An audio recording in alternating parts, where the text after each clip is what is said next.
Hello and welcome to the video. In this video I'd like to take a look at one particular product, the FX508 Diversity FPV screen that also includes a DVR as well.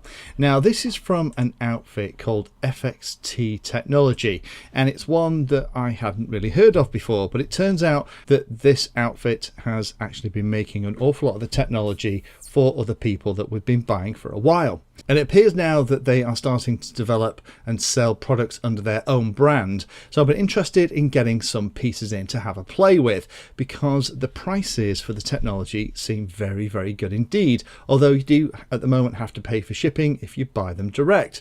So we have things like a smart audio FPV transmitter, similar to a couple that we've already looked at on the channel. They're starting to sell their own cameras. This is the Venus camera. I'll probably make another separate video for this and we'll put it through its paces.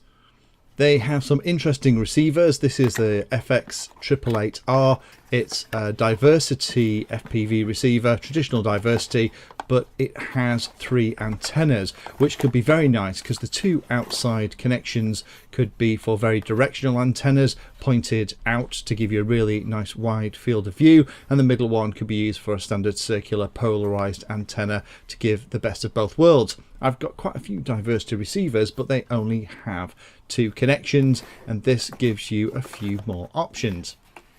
But the thing we're going to have a look at today from FXT is this thing here, the FX508. This is the diversity receiver with a DVR. Now, we've looked at quite a few screens in the past, and screens are fantastic for those who struggle to use goggles for FPV, and they're also blooming handy in winter because they don't steam up in the same way. So let me just get this thing out the box, and I'll put a link down in the description if you want to go read all about the specs. But you don't get a lot in the box. You get the AV cable for AV in and out, you get a couple of rubber ducky antennas, and you get the power lead as well, but more about that power lead in a second. To get the screen ready for use is pretty straightforward. Just pull off these little covers. These are SMA style connectors, which is great for me because all of my antennas are Fat Shark style. And then just open the screen at the front. The screen's removable, I'll show that in a minute, and then the power connector goes here at the bottom, and it'll run from quite a wide range of voltages from 7 volts up. So you're really looking at a fully charged 2S, 3S or 4S battery. There's a little SD card connector at the side, as well as the AV in and AV out. And on the other side you have the connector for HDMI, because you can also watch HDMI streams on this as well. Now this thing without antennas weighs about 176 grams, so it's very small and lightweight, but that's, I'm guessing, because it doesn't have a battery inside. There is a standard 1/4 inch bolt at the bottom, so you can pop it onto the top of a radio or a little tripod, and that makes it pretty easy to use for lots of different things. I've played with it here for setting up a couple of cameras. I've also tried it out in the field. I've also tried it without the screen, and even though the screen is very, very bright, the contrast is great. I would recommend always having the screen, particularly as it is right now in winter conditions, because you can see the image really well even in brighter sunlight.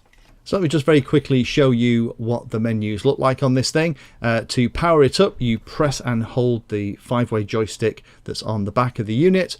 Once it's powered up, you get the initial logo, and then it'll default to the channel that you were using last, show you that channel in the top right hand corner.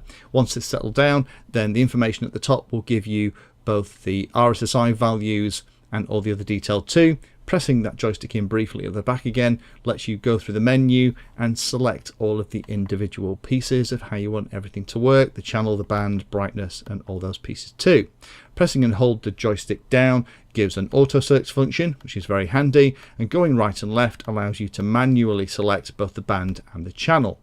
The only other control then is the one at the top, and that stops and start recording. Now I have tested the DVR for both PAL and NTSC, and I'm pleased to report that it doesn't seem to suffer from that problem where you switch to a PAL feed, you lose the bottom handful of lines out the image. It seems to cope with that really well. The quality of the DVR though isn't fantastic. It's pretty standard with all of the kind of current generations of DVRs that's knocking around, so this isn't something that you're going to want to upload to your HD feed, but it's handy to be able to record the flight in case you maybe come down and you need to find the craft. You can replay it back.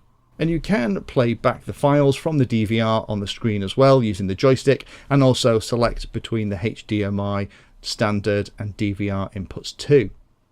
The sensitivity of the receivers seems pretty good, and with a couple of decent antennas on here, I found it's working really well. And it's been particularly useful in the last week or two where I've been helping a pal of mine learn to fly FPV, just to kind of have it in my hand as I'm stood by his side, so I can not only just keep an eye on what he's doing with the model, but I can also keep an eye on what he can see in the FPV feed too. The cover is removable. You just slide the screen out of it. That again makes it super lightweight, so this with a little battery is going to be very handy to carry around. But that screen does provide an awful lot of protection, and also includes the 1/4" screw mount that you'll need to mount it onto a radio, tripod or something else too. So in summary, what do I think? Well, I'm pretty impressed. This is a very cheap and cheerful piece of technology. The last thing that I bought that was like this, where the screen was a little bit bigger but it had the same kind of functionality, was about 3 or 4 times the price. I hope other resellers that provide lower cost shipping start to stock this stuff, because for the money this works very well indeed. It is very lightweight, but it doesn't have that battery on board. So at the field, any battery with any power at all that's going to be 2345S, you're going to be able to plug in this thing and use it to watch the flying. So you don't need any specialized batteries. As long as it's got an XT60 connector, then you're good to go. Couple of things to consider though. First of all is, again, that DVR quality is pretty standard, i.e. not fantastic. So don't rely on that for fantastic footage of your flight, even though the DVR does work well with both PAL and NTSC images. And the final thing is that power cable that plugs into the USB connector. I think it's a bit of an odd choice to use a USB connector for power like that, particularly when the voltage has to be above 7 volts for it to all work okay.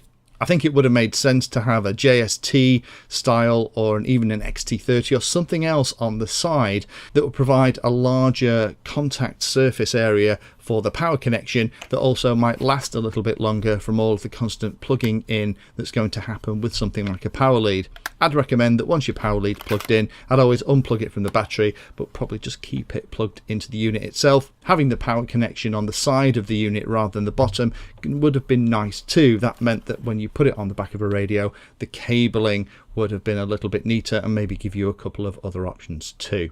So if you're looking for a cheap and cheerful screen for maybe your friends and family to watch the FPV footage as you're flying around, or looking for a little screen that won't break the bank because you're struggling with some goggles, then for the money, I've been very impressed with this, and it's definitely worth a look. If you found that video useful or like the content, then please hit the like and subscribe button down below. If you want to go the extra step, you can become a Patreon of the Painless 360 channel and help provide support for what I do here. All the videos created here are put into playlists, so if you're interested in a particular topic, have a look at the playlist, and they all are organised in there to make them easier to use. If you're not sure if there's a video for your particular problem or topic you want to know more about, then add Painless 360 to the Google search term that you're interested in, and that should find the video, article or content about the particular thing that you're interested in having a look at.